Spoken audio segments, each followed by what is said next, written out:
The movie begins in a strict Shaolin monastery. It consists of several young men competing to be the best kung fu master of all time.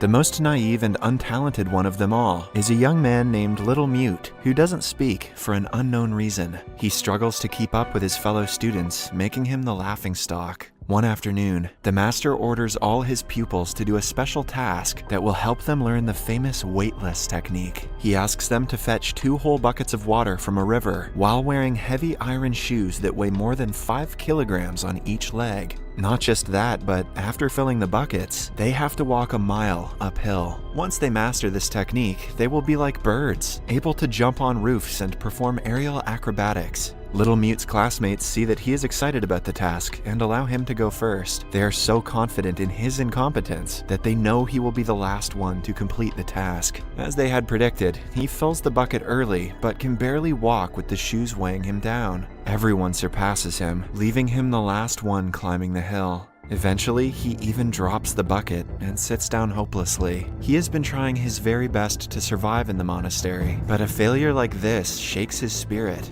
As he thinks about how he got to this point in life, we are taken to a flashback. A few years ago, Little Mute's father was killed by a masked robber for money. The killer was a kung fu master who beat them up badly before killing the man. Hence, the only reason Little Mute joined the monastery is to become skilled enough to kill the murderer one day. Lost in his thought, he only comes back to reality when a nun approaches him. On seeing that he has given up on the task, she encourages him with motivating words. The nun's name is 5 Plums, and she is also a kung fu expert. After talking to her for a while, Little Mute completes the task with great effort. However, since he is the last one, the master calls him lazy. He even reveals that no student in several years has taken as long as him to complete the task. Little Mute is made to chop wood for the entire month as punishment. While he is doing so outside the monastery, he is approached by a drunk monk. Initially, the man blabbers something about perseverance in kung fu, which Little Mute has no interest in. But then, he reveals a secret about the monastery. The two end up in a hidden chamber behind the waterfall, where only the high-level masters are allowed to come. There, an old man has been held prisoner, with his hands and legs chained to the wall. To Little Mute, who doesn't know what the man's crime was, the punishment seems irrational and harsh. 2 monks arrive in the cave and give the prisoner food and water. When they leave, Little Mute comes into view and helps the prisoner eat. The gesture wins the prisoner's trust, and he finds out Little Mute is not one of the monk's minions. He devours the food and asks the kid to bring him wine the next time. I've got $50 that says that prisoner killed Little Mute's dad. In the following scene, the best student of the monastery gets ready for the final task that every student must complete before graduating from the Shaolin monastery. The task's name is the Wooden Test, where a person must enter a narrow hallway containing 36 Shaolin wooden men. They are mechanical dummies that attack anyone who enters the hallway with great speed and strength. Each one of the mechanical dummies is 50 times faster and stronger than an average human, so the task is extremely difficult. The student enters with confidence, but is beaten so badly that he has to be carried outside. The master reprimands him for being overconfident and lectures everyone else to take it as a lesson to never underestimate the final test. The following day during lunch, Little Mute saves a bun under his clothes for the prisoner. He also steals a little bit of wine from the drunken monk. Then, when no one is looking, he returns to the cave behind the waterfall and meets the prisoner again. The man happily drinks the wine and promises to reward him when he escapes the prison. The two chat for a long time about the wooden test. According to the prisoner, the test is a joke. He claims that he would have torn the wooden men apart in no time if it were him. Little Mute listens to him attentively, but doesn't necessarily believe him. The prisoner also reveals that the reason for his imprisonment was he was practicing a new kung fu technique called Lion's Roar. The monks didn't like that he was getting more powerful than their entire lot, so they apprehended him. The next day, Little Mute is assigned to kitchen duty and tries to steal wine for the second time. However, the monk catches him this time and teaches him a lesson. He is ordered to clean the kitchen every day until the end of the month as punishment. After sweeping the kitchen spotlessly clean for hours, he impresses the drunken monk and is let off the hook this time. Later, he again goes to the prisoner with food. Impressed by his kindness, the man decides to teach him kung fu techniques, even though he is chained. His techniques are primarily different from that of the monks, but Little Mute continues to learn them with diligence. There are some principles that the prisoner stands by, but Little Mute doesn't agree with, like ignoring the rule of Shaolin altogether and always ending the battle with a kill. Other than following such rules, Little Mute becomes the prisoner's best pupil and works hard for the next few months. One afternoon, he is practicing outside the cave when Five Plums sees him. She notices that the kung fu style he is practicing is not the usual one taught in the monastery. It is dangerous and mostly used by criminals who divert from the path of what actual kung fu teaches. She advises Little Mute that a man should never learn kung fu to spread violence and evil. It is a sacred art that one must use only to defend themselves and others. The kung fu he is learning defeats its purpose, hence he will have to unlearn the art. Five Plums then starts training him in the gliding snake style. The principle of this style of kung fu is the exact opposite of the style that the prisoner is teaching him. Little Mute continues learning from both masters and has the option to choose between their principles. As time passes, he masters both techniques and becomes a fighter like no other. One day, after training, the prisoner tells him that he has learned everything there is to the lion's roar style and is now ready to face the Wooden Men test. Knowing that this will be the last time they meet before Little Mute graduates, the prisoner gives him a tiny piece of paper that he wants to be taken to the cashier of the Evergreen Medicine Shop. Since it is the least Little Mute can do for his master, he agrees. Then comes the day when Little Mute is supposed to take the final test. Everyone thinks it is a joke, until he goes into the wooden alley and actually fights well. Using the skills taught by both his teachers, he manages to defeat the wooden dummies in the end, and graduates with flying colors. Before leaving the monastery, he goes to meet the head monk.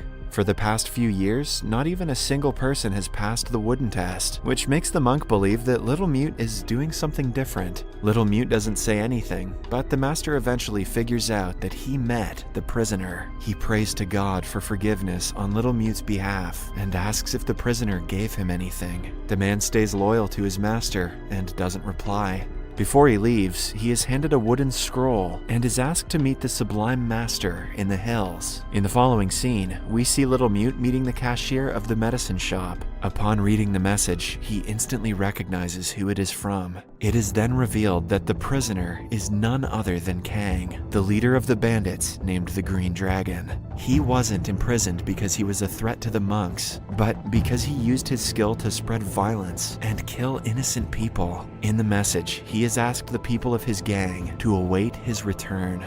Still unaware of this, Little Mute continues living life as usual. He ends up in a restaurant where the members of the same gang are misbehaving with the owner's daughter, Orchid. Little Mute saves her from the thugs and gains appreciation from her father. As a result, he is allowed to stay in their inn for as long as he wants. One night, the monks of the Shaolin Monastery hear a loud roar. When they rush to check the cave, they find it empty. Kang has mastered the lion's roar technique and escaped. The same night, the members of the Dragon Gang trouble Orchid again. They want to abduct her and present her to their master as his mistress when he arrives. She tries to fight them but is ultimately kidnapped. The following day, Little Mute and a waiter from Orchid's restaurant go out looking for her. On their way, they come across Kang fighting the monks from the monastery, who are trying to stop him from running away. Unaware of Kang's true identity, Little Mute helps him escape by distracting the monks. The gang leader is thankful and agrees to help them find the missing girl in return. After that, the three go to a restaurant to eat, since Kang hasn't had good food in a long time. Suddenly, Kang notices a bald man outside the house and kills him, assuming that he is a monk. When the shop owner retaliates, he refuses to accept his mistake and instead blames the dead man for being bald.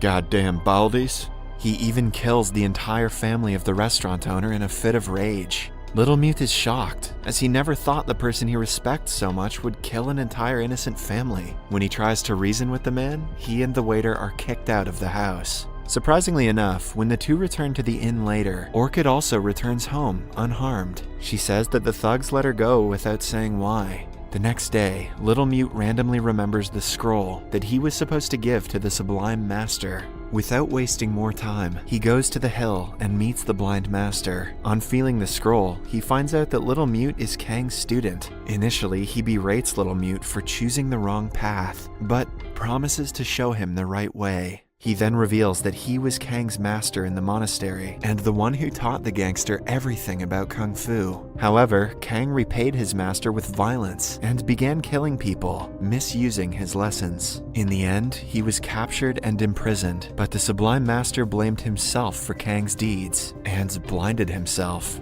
That is some Dobby the House Elf shit. He now lives in the hills as a hermit, but is ready to help the monastery if his former pupil is threatening its safety. The current head monk is afraid that the monks have grown old. If Kang and his gang land an attack on the monastery, they won't be able to defend themselves. The only person who can help them is Little Mute. Hence, the Sublime Master hands him a book containing the ultimate Kung Fu style. It is the most dangerous and sacred technique of all, which only a few monks are able to master. Over the next few years, Kang and his people plan an attack, while Little Mute trains in his third Kung Fu style. He is made to carry 300 kilograms of rocks on his shoulders for hours, alongside other brutal exercises. Under the guidance of the head monk, he manages to master the style in a few years. Now, with 3 different Kung Fu techniques at his disposal, Little Mute is ready to fight any battle. Then, one day, Kang and his people finally attack the monastery. When Little Mute tries to stop them, Kang laughs, revealing that he was the one who killed his father long ago.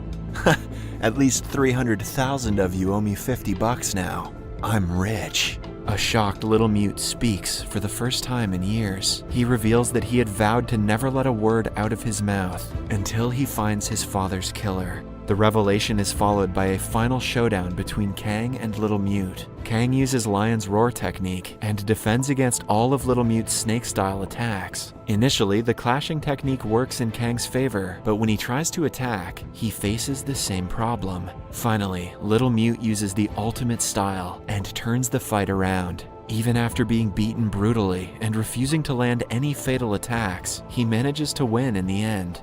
To everyone's surprise, Kang accepts defeat and is happy that his only student has mastered the teachings. However, it turns out to be a ruse to take Little Mute by surprise. Kang plans to use the deadly slicing throat move on him, but Little Mute moves just in time, and the attack lands on Kang himself. He dies because of the impact, and his gang runs away in fear. In the last scene, Little Mute returns to the monastery and turns into a monk. If you enjoyed this video, please don't forget to share it with your loved ones so they can enjoy it too. Your support really means a lot to us. Kindly leave a like, drop a comment and join our growing family by staying connected with us yen.